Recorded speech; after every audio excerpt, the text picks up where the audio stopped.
the truth becomes clearer when we simply look at our current banking system.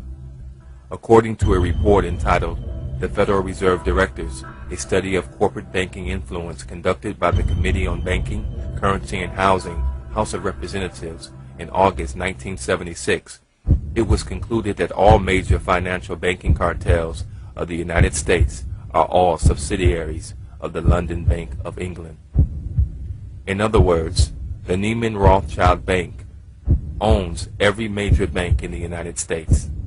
This list includes Lehman Brothers and Morgan Stanley, recently dissolved from the created economic crisis, National City Bank, Chase Manhattan, and many others. Every time a taxpayer pays a tax, they are transferring their labor to the Queen of England and her heirs. Who are her heirs, you may be asking? All of your presidents and high office officials who are related to the aristocracy by blood. These officials are more commonly known as esquires. An esquire is defined as a man belonging to the higher order of English gentry, ranking immediately below a knight. To represent the crown, esquires or attorneys were used to handle the legal process of infiltrating the Americas. These esquires maintained positions of power, thus continuing control through British Admiralty law. Most of us have heard of Benjamin Franklin and John Adams and their early contributions to the United States, but what you may not have heard is that Benjamin Franklin, John Adams, and John Jay were all esquires to the crown. They negotiated the Paris Peace Treaty of 1783 on behalf of the United States. It becomes clearer now why the treaty seems to align in favor of the British, even though they supposedly lost the war. The Paris Peace Treaty did not give America title to land. The king's possessions in America were protected and governed by corporate charters. Benjamin Franklin visited England and France many times during the Revolutionary War. Again, the British just moved from overt control of the 13 colonies to covert control.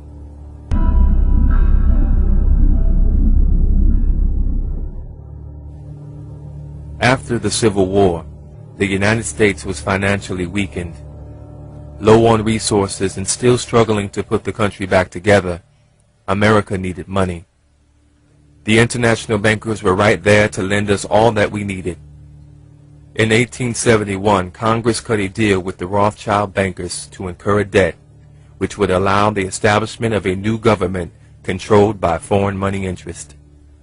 Under the Legislative Act of February 21, 1871, the United States government incorporated as a commercial enterprise to do business for profit. What that means is that the United States of America changed from a country into a corporation. What you must understand is that this changed the entire process of how our government works and its overall objective as an enterprise. This Legislative Act of 1871 designated the District of Columbia under a separate form of government with separate jurisdiction from the rest of the Union States. With the United States of America now incorporated as a commercial enterprise, the country could borrow huge sums of money from the international bankers. The debt would eventually get so high that by 1933, just 62 years later, the United States would have to file for Chapter 11. Because of the Legislative Act of February 21, 1871, Washington, D.C. is not a state, but a jurisdiction called the District of Columbia. The evidence for this fact can be found in the 41st Congress, Session 3, Chapter 62, 1871, when they state, "An act to provide a government for the District of Columbia, be it enacted by the Senate and House of Representatives of the United States and Congress assembled, that part of the territory of the United States included within the limits of the District of Columbia be, and the same is hereby created into a government by the name of the District of Columbia, by which name is hereby constituted a body corporate for municipal purposes, and may be contracted with sue, and be sued. In short, the 50 states are separate from the jurisdictional lands of the District of Columbia. This district is a corporation called the United States of America. Contrary to what you were taught in school, the United States is not a country. It is a corporation like IBM, General Motors, or Microsoft. This corporation has legal jurisdiction to do business and create franchises. Consider the other 50 states as franchises for the parent company of the United States of America. This is why we have a president and not a king or queen. Only kings or queens can rule countries. Legally, a president cannot rule over a country, but can make decisions on behalf of the king or queen. In the case of the United States, that is exactly what our president does. Second of all, we need to know and understand that he's not the president of America, so to speak. I think he's just the president of a corporation. You understand what I'm saying? So this whole president of the United States of America, no such thing.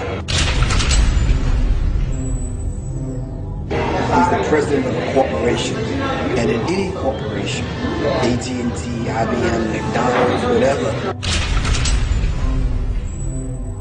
Countries don't have presidents. Corporations do. Whenever the president is being introduced, he or she may be referred to as the President of the United States. The United States of America is no different than General Motors of Detroit or Sears and Roebuck of Chicago. These descriptions are referring to companies which reside in a specific jurisdictional area. In Volume 20, Corpus Juris Secundum, 1785, it states, the United States government is a foreign corporation with respect to a state. Each of the 50 states is foreign to the other. This is why you can gamble in Las Vegas, Nevada, but not in Utah. This is also the reason why persons who commit crimes in one state and flee to another are extradited back to the state where the crime was committed. This is done because under law, the state where the crime was committed is the only state that has jurisdictional authority. Under business law, every corporation must have a president, a secretary of treasury, and so on. Our president is the president of the United States of America. He is not the president of America.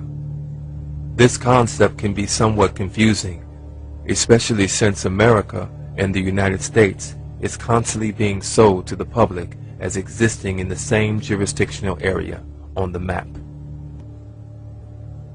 The only connection the 50 states have to the United States Corporation is again either by contract and or franchise agreement. A part of this franchise agreement is designated by the status of individuals who call themselves citizens. This contract between the United States of America and the 50 separate states is called an adhesion citizens contract. This adhesion citizens contract is known as the 14th Amendment, which was ratified on July 28, 1868. The second part of the franchise definition mentions that it allows an individual or group to carry out specific commercial activities. These activities fall into a category called interstate commerce. Article 1, Section 8, Clause 3 of the United States Constitution is known as the Commerce Clause. It states that Congress has the power to regulate commerce with foreign nations among the states and with the Indian tribes of the time. This power fell under a regulatory body called the Interstate Commerce Commission, or ICC, in 1887. Each time you sign your name or pledge an oath, you are changing your status. You may be asking, what about American citizenship?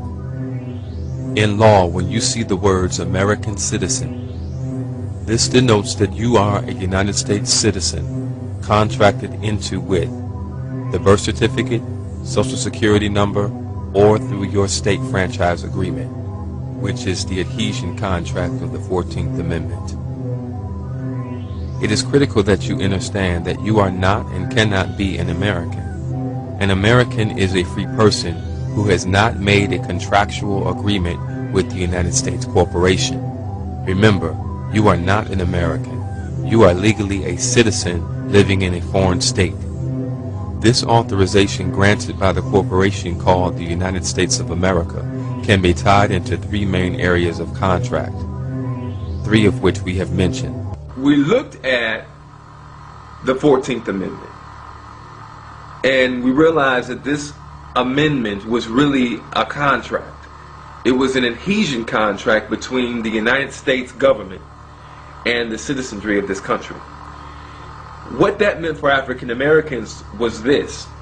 It meant that the old days of slave ownership, where a white male owns a slave on a plantation, was done away with. And what the owners who owned those slaves did was transfer their property, which were the slaves, from the slave owner to the United States government under the 14th Amendment. And if you recall, when you study history, you'll know that many of the southern states and those slave owners were compensated for transferring their property over to the United States government. So what that means for black folks is this, is that you are not free, you are what is called emancipated. And an emancipation is not freedom. Emancipation is the transfer of property from one owner to another owner. This process has nothing to do with sovereignty. A citizen of the United States Corporation or American cannot be sovereign because they do not own the land or have clear title to land. Further, these persons have not established a military to take the land or to